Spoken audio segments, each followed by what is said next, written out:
This is your First Alert Weather Breakdown, a deep dive into how weather works with meteorologist CJ Cartlidge. And good morning, everyone. I'm First Alert Meteorologist CJ Cartlidge here, joining on to the KSLA First Alert Weather Breakdown for today. I hope you guys had a great day so far. Walking out the door this morning, it was pretty comfortable. Temperatures mainly in the 70s and pretty much mostly partly cloudy skies out there. So definitely comfortable conditions to start the day. We could see some isolated to scattered showers as we move through the daytime hours, but that's not the main topic for this podcast for today. We're bringing on a National Weather Service meteorologist. His name is meteorologist Ryan Knapp, and we're going to be talking about hurricane preparedness for today and the things you need to do to prepare yourself for this year's hurricane season. So bringing him on the screen here, this is meteorologist Ryan Knapp. How are you doing for today, Ryan? I'm doing good, TJ. Thanks for having me. Yeah, no problem. This hurricane season is expected to be pretty similar to last season from what I've heard. So let's dive into the questions here. What are the best ways to prepare for this year's hurricane season to start off? Well, I think it's always a good way to just kind of stay up to date with the forecast as you move through the season. Obviously, the hurricane season started on June 1st, runs all the way until November 30th. Obviously, those aren't hard deadlines on either side, but I think the first thing to really do is just make sure you have ways to receive the forecast, good, credible sources of information, whether that be from us here at the Weather Service, the National Hurricane Center, local state officials, or even your local media outlets as well. So, the local TV stations to receive the most up to date information when it comes to the season, but also making sure that you start now in your preparedness. Obviously, like I said, hurricane season started just a few days ago. Having that safety kit as we move to the upcoming season is vital in the event that you find yourself in the path of a storm. Yeah, thank you. That's really good information. What are some good essentials to have in the case of a hurricane possibly hitting the Arklatex or anyone out there that's listening, hitting their home potentially for this season? Well, I think especially as we talk about the Arklatex, a lot of people seem to think that, well, we're really far inland, so why would we, see any impacts? One of the big things we like to say around here is that, the impacts of tropical weather here, they don't stop at the coast. We saw that with Beryl last year, obviously with the tornado outbreak we had here, and the flooding rainfall that kind of came with it. But there's a few things to talk about when it comes to having that preparedness kit ready. Obviously, food and water is a big one. You want non-perishables, so things that aren't going to, go bad in the event that you don't have any power or electricity. So you can't really store or keep food cold, I guess, during that sense of time when you don't have power. So food and water, the general topic is really about a gallon per person per day. So making sure that, you plan in advance for the possibility of not having power for up to potentially 5 to 7 days. So you want to make sure you want to have a gallon of water per person for each day. And then, like I said, non-perishables when it comes to food. First aid kit's always important. Another thing we talk about are having, handheld or cranked radios that just run on batteries, nothing you have to plug in, especially if it's a no weather radio or, just a hand crank radio so you can hear local radio stations, in the event of whether it be severe weather or, tropical. A lot of radio stations will, put on the local news station so that way people can hear that, during the event that they don't have power so they can just listen through the radio. But also making sure you have your important documents in hand as well. So, any important documents that you have around your home, making sure that they're in a, potentially water sealed, bag, Ziploc bags, just a way to protect them in the event that you have to evacuate your home or evacuate, your apartment in the event of some sort of tropical impact. So those are just a few things. Also, making sure you have cash on hand. That's a big thing. Anytime a storm is making landfall, you'll see that, people are lined up at the ATMs to grab cash because if the power is out, you're not going to be able to use your credit cards. So you want to make sure you have cash on hand as well for a prolonged period of time. Flashlights, radios, batteries, just the basic essentials you think you would need as you kind of move through the potential of not having power or being away from home for a prolonged period of time. Okay, yeah, definitely all good information. You talked about another question that I had was in case of evacuation, cash will be needed food and water, non-perishable items, most likely canned items, and definitely another one would be to like fill up your car before you may have to make an Yeah. evacuation, right? So definitely Yeah. good essentials that you would need, good things to have in the case of when disaster strikes here. So another question I had, you did talk about parts of or forecast information that you may need, or forecast things to listen to the forecast, like TV radios, or pay attention to the National Weather Service and their forecasts as they come out. What parts of that forecast information, my next question is, would everyone need to learn about as the season progresses here?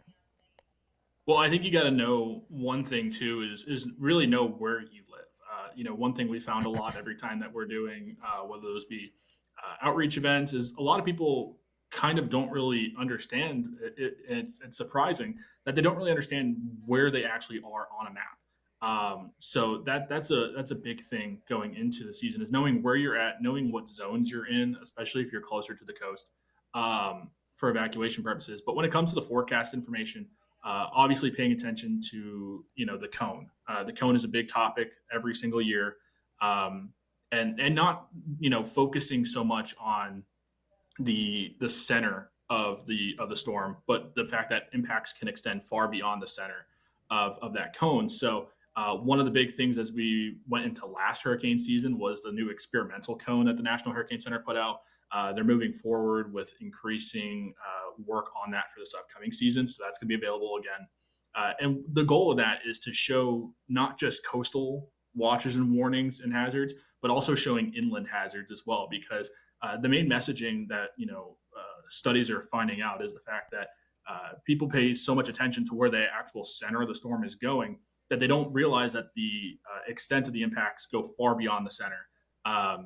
Case in point, look at Beryl last year. The center of what was left of Beryl was generally across East Texas, North Texas, stretching up into Southwest Arkansas.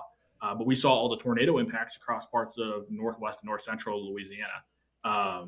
So that's kind of a big thing, is when you're looking at the cone, realizing that it's not so much really about where the center is going to be and if you're going to see those impacts directly, but knowing that the impacts expand far beyond the center of where that center of circulation actually is, and that the cone is as wide as it is because that could be the bounds of where the center actually lies.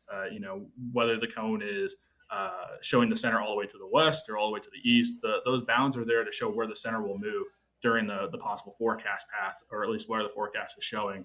But those impacts extend far beyond where that center actually is. Yeah, for sure. And I also thought about a different thing about evacuation is not so much for areas along the coast, but it's also for areas more inland, just as you said as well. So everybody who is in the Arklatex needs to have an evacuation plan in case for a disaster strikes, where we could have something like Beryl move through. Beryl actually made landfall as, I believe, a Category 1, and it reached us as a tropical storm, I believe. So tropical Yep. storm impacts can still be great. It brought us, I believe, 67 tornado warnings and 43 confirmed tornadoes. And Yeah. that stat is ingrained in my brain from now on, because it was a big part of coverage for me and for many people around this area for sure. But definitely have an evacuation plan in place, no matter where you are around the Arklatex, closer to the coast or farther away from the coast. And after the storm passes, what steps do you think people should take in order to recover from the hurricane, no matter the impacts that have happened? Well, I think for starters too is just kind of jumping back to the evacuations real quickly, is everyone thinks that when they have to evacuate, they have to go 12, 14, 15 hours away. It could be even as much as 2 or 3 hours east or west Hmm. to get away from some of those impacts. So you don't necessarily have to travel to a whole nother state, a whole other part of the country to get away from these storms. It can sometimes be just a 2 or 3 hour drive just to get you out of those main hazards. Hmm. Um, but after the storm, it kind of ties into just how bad maybe the possible impacts are to your community. We'll go into place of what the next steps are. I think the first thing everyone wants to do is, as soon as the storm's over, they want to go drive around. We see that with tornado damage all the time.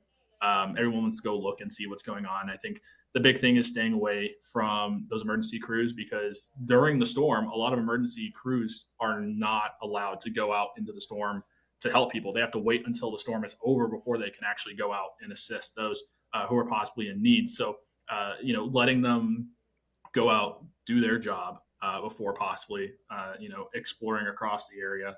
Um, I think another thing too is, obviously we talk about um, flooding. Flooding is a big one here. It's a big one down by the coast too because of storm surge. But we talk about not really walking around in those floodwaters. You don't really know what's in there. There could be debris, nails, Mm-hmm. reptiles, definitely known in this area. So you never know what exactly could be in those floodwaters, power lines, even. So just I think, as uncomfortable as it might be staying in that home that may not have power or electricity, hopefully you have a fan of some sort. Oh, I guess the light just turned off on me here. Okay, there it is. I wasn't moving around, so all of a sudden the lights just turned off. Understood. But having the ability to just kind of staying put for just a little bit. But buying that your emergency kit is prepped up and ready to go, that shouldn't be much of an issue. You should be able to have some fans and some food to get you through the 2 or 3 days that you may not have power, before possibly returning back to normal.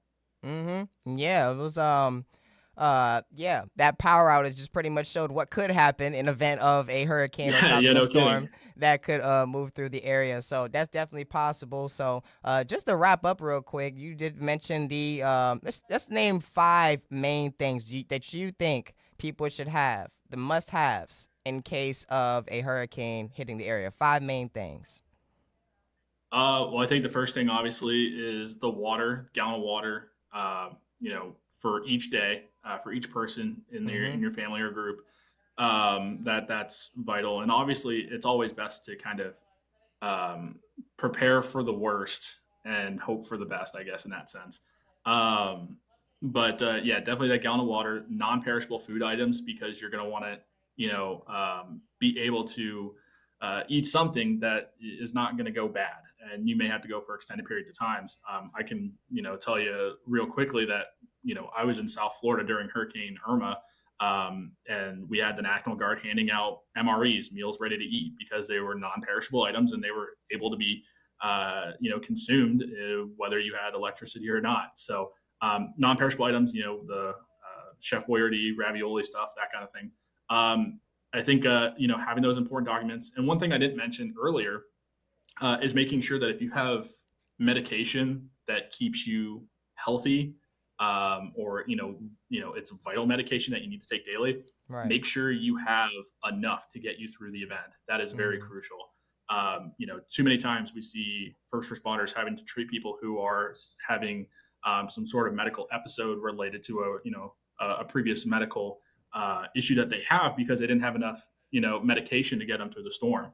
And Mm-hmm. that, combined with whatever the impacts are, often leads to them end up needing to go to the hospital. And then I think finally, I think this is number 5 there, emergency contact information, making sure you have those documents, and the batteries as well, batteries for the, no weather radios, regular radios, flashlights, and the power goes out. Um, I think one thing people want to often do is light candles, that, can often be a hazard, one trip or one move, and that candle is going to fall over and it's a possibility to start a fire. So it's better just to have the flashlights and the batteries rather than using candles during those types of events. So I think that was 5 things. But those, I would say those are the top 5. The big one, obviously, being the food and water. Okay. Well, thank you so much, Ryan, for taking the time out to join us here on the KSLA First Alert Weather Breakdown. You provide us with very vital information for this year's hurricane season. We appreciate you and every other meteorologist at the National Weather Service very much for everything that you do. Appreciate it. Thanks for having me. Yep, no problem. So, moving on with the first alert weather breakdown, we're gonna just recap a 7-day forecast real fast here before I let you guys go here for the day. We are dealing with partly cloudy skies currently, but we could see an isolated shower or two as we move through the rest of the daytime hours today here. So, moving the 7-day on the screen as of right now, we are looking at a high in the upper 80s and lower 90s for most of the areas around I-20 and southward. We could see the lower 80s 80s for areas northward, mainly around I-30 and northward for today. But as we move into our Thursday, it's going to be lesser amount of rain coverage as of the latest model runs for today. Maybe an isolated shower or two, pretty much scattered across the region here for Thursday. But most of the area should remain mostly dry, which is why temperatures are going to rise into the lower 90s here for most of the region for Thursday. A bit drier as we move into Friday, but we still have a chance to see some severe weather in the far northern corner of the Arklatex region here, mainly north of I-30. Once again, they will be getting battered with the rain showers and potential storms through the rest of the forecast period.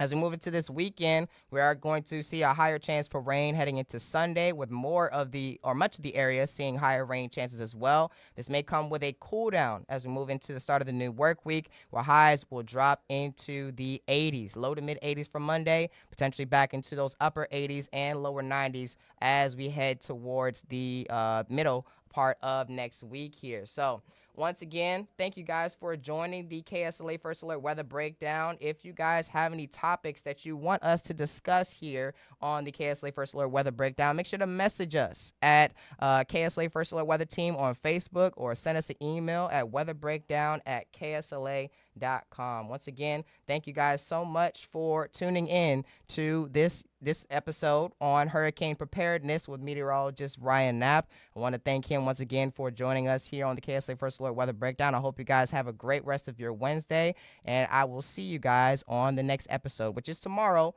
and meteorologist Evan Thomason will be back, but I will see you guys sometime next week.